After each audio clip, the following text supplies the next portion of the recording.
I would say, yeah, just being comfortable creating what I want to create, and being the creator I want to be, rather than like, again, trying to either mimic somebody else slightly differently or do something I think other people want. Yeah. So what I'm hearing is like this year was a lot more putting yourself out there. Yeah. And it was a lot more taking more creative control on your end as to what you want to come out of certain events. True. Yeah. And I think also like taking a little more risks, being willing to even take some unpaid work, to make connections and meet new people and also just have fun with it. Like, I feel like sometimes you can be under a good amount of pressure when you're being paid to shoot for somebody and they want something specific.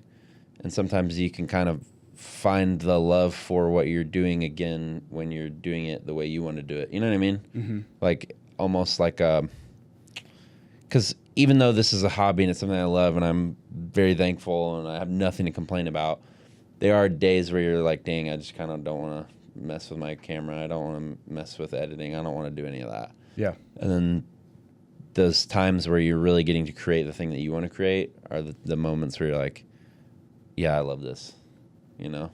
Well, and I think you should have a good balance of that. Oh, yeah, for sure. That's definitely something that, and not to get ahead, but like my whole focus next year is all about doing more like passion projects for myself, more stuff that I want to do, less chasing a paycheck or, you know, a dollar amount, stuff like that. So with all of that, I think you should definitely have a good balance of, you know, some passion projects, but also have, you know, that financial backing and being able to mirror those two and figure out a workflow that best works for you. And I think how you achieve that is by really having the honest conversation with yourself of like, okay, what are like my financial goals? Yeah. What do I need to sustain my current living style and all of that kind of stuff? And then if there's ways to sprinkle in, you know, some passion projects with that work, like that's how you should approach it. Yeah, I think that is kind of, I feel like the passion portion of what we do is kind of the gateway to being able to do it full time. You know what I mean? Like, I think sometimes you can get caught up in, oh, now I'm getting paid to create full time.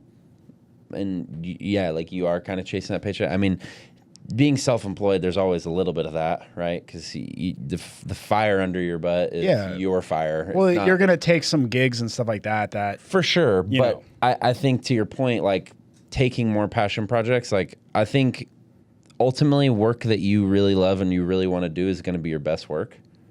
And I think that has a effect in which people see your best work and then they want to work with that.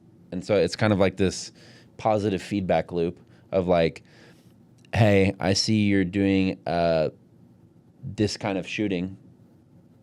I love that style. I want that style. And you're like, well, sick, because I love this style and I want to shoot this style. Yeah. And then it's like, okay, boom.